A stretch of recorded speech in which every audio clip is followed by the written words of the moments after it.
Internet TV Chicago on the air in Sungates Radio, and today I'm excited to our good friend and very talented person, Svetlana Pritzker, joining us.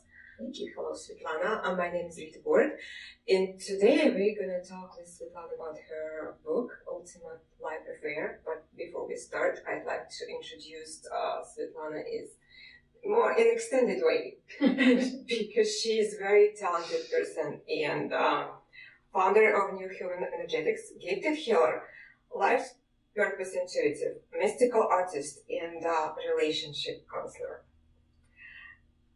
Beyond her natural physical abilities, unique healing arts and coaching, she assists group and individuals in resolving the most complex and entangled issues in their lives. Welcome to Sungates Radio. And before we start, if you don't mind, I would read one feedback from your book. Okay. The Ultimate Love Affair is intriguing, eye-opening, and practical look into the very essence of who, why, and how you attract in your life.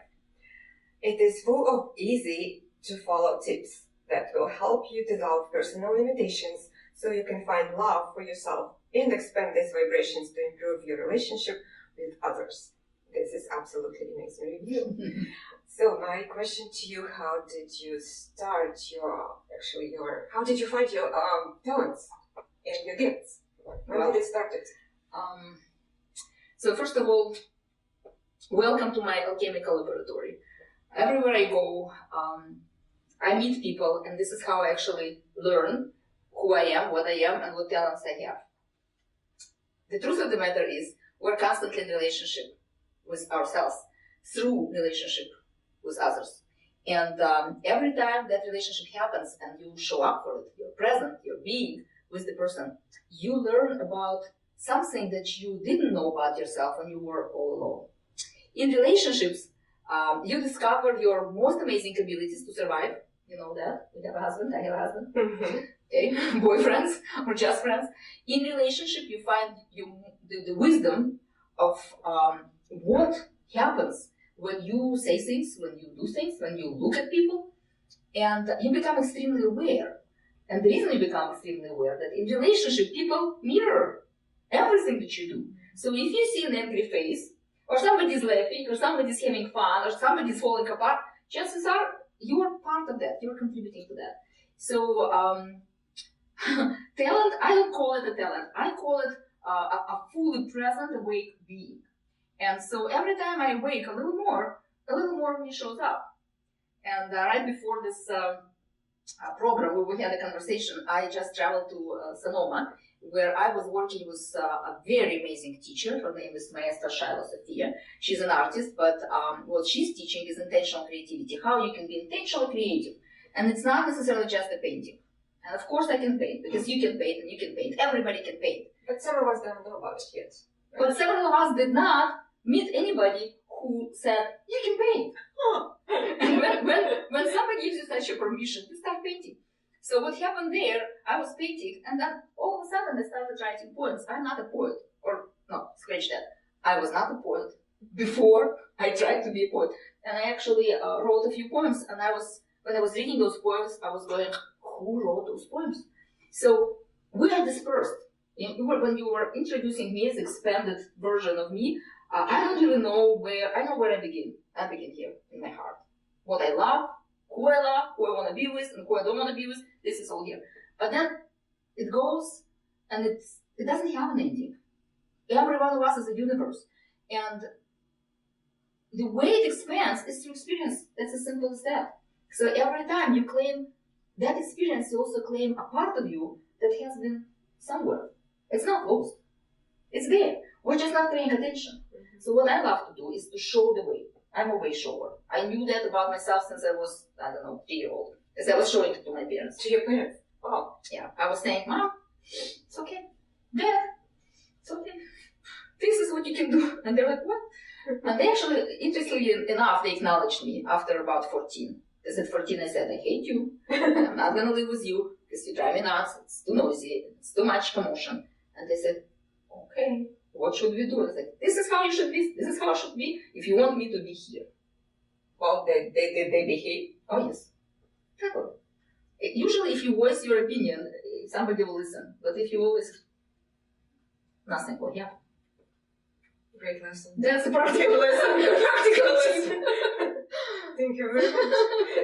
Open your mouth, tell the truth. Do you remember how did you start to write your book? How did writing that come up? I wasn't a bad writer. I was not a writer, but in terms of writing, I could always write. In my school experience, I didn't really like mathematics. Later on, I've learned a lot, but at the time, I just couldn't care less. So I was writing essays for the 30 people in the class, and then everybody did my math homework. Math, physics, chemistry homework was done by every guy in my class because they always knew that they will have essay written by me in time, on their theme, no problem. But here, when I immigrated in 1989, I worked a lot with the families because I had a school. I had a very big, expanded, about 450 children school. And of course, all the parents had all kinds of problems with their children, with each other. So I ended up counseling everybody. Mm-hmm. And then there was Norberkov Institute, mm-hmm. which I became a vice president at the time. And then we had 10 cities and people were calling me, hotline. So I was resolving their problems. And at some point I was so tired, I said like, okay, I'm going to put it all down on the paper. I'll give it to you. You read it, leave me alone. Mm-hmm. It didn't happen, of course. But at least I've written some things that people can use without me necessarily repeating. I don't like repeat things really. I guess it happened because usually people with the same problem. Yeah, we all have the same problems. It's a pattern for most parts. Yeah, and I truly believe the problem starts from I don't know how to say things. Nobody listens to me. Nobody sees me. I'm gonna eat some worms because nobody loves me. Right, and I don't deserve it. Yeah, and what's the point? Because no matter what I do, nobody's gonna hear it, listen, or love me. So I started to read your book and find that it's not just simple reading. Mm-hmm. How would you suggest for those who has your book to read it? Well, it's an interesting question. Because when I read my books or my poems, I go, wow, what did she say there? That's really good advice, I should read it. And when I read my poems, I cry. So, because I'm not writing that particular thing that has a power in it, that takes you out of where you are to that other place of expansion, and it's hard to come back and actually be cognizant and be left-brained in that moment. It's not necessarily me, it's just that expansion of me that's writing it. I am a channel, so it's easy for me to channel, but when it's all done, it's very hard to edit, because it feels like every word has to be there, but that word is not necessarily for everybody. So one day, I had an experience with Abraham Hicks. You probably know who they are. I really respect this channel, and very deep, and they have an integrity. So I visited them in face-to-face once, and they asked me to come up to the stage. I was the last one in the group. I was not really having many questions. I was just interested to see what it is. But when they asked me, I couldn't ask the question. Because there was so much energy and love that came through, and I'm pretty sensitive, that I just fell apart. I couldn't be me. So Esther saying, what's your question? I'm like, ah. So she goes, well, I'm going to answer your question. You are not the teacher for everybody. So stop trying. I'm like, ah. And she's like, you don't have to do it for everybody. Everybody has their own teacher. So you have to let the people who can read what you write and who can hear what you have to say come to you, and stop doing it for everybody. And at the time I had people drug abuse, people raped, all kinds of problems, mental problems, suicidal, this and that. I could heal anybody, and I still can. And that was my day. It started at 9 and until 7 o'clock, I have all kinds of problems, addictions, like you would never believe it. And they said, you don't have to do it for everybody, because you're doing way too much, and sometimes it causes problems. A person comes in, I rush with healing, they're all covered in rash next morning. I'm like, oh my God, healing crisis. Mm-hmm. And so I realized that it's my job, and it's your job, and of course your job, to show up 100%. Mm-hmm. For every calling that you have, 100%. And that whoever can get out of that 100%, 1%, 5%, 25%, 99%, good for you. But you cannot do 5%. Because if you do 5%, these people will get 10%.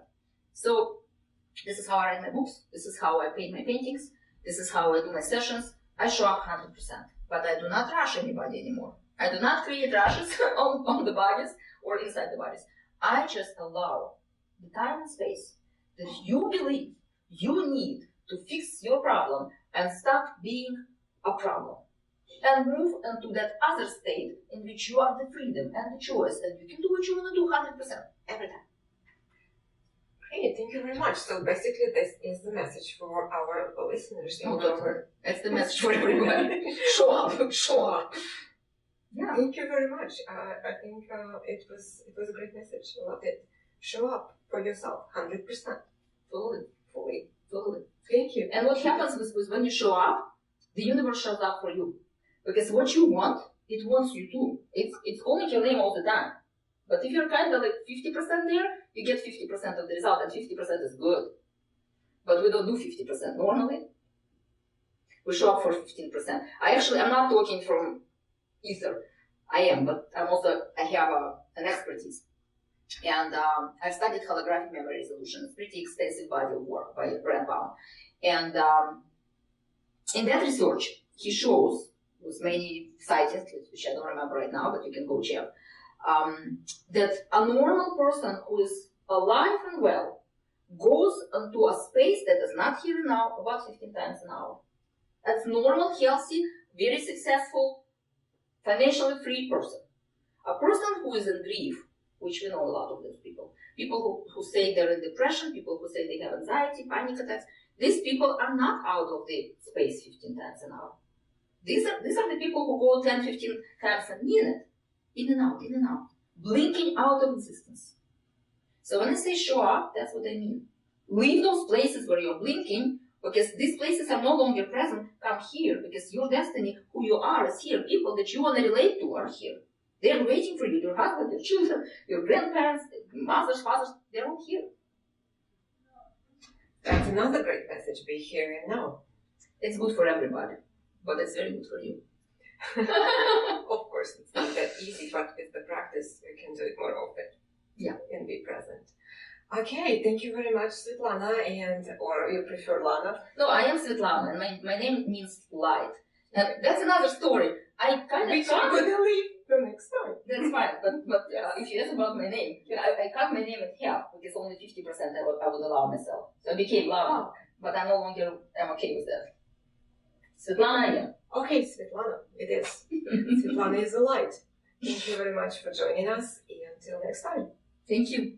Okay.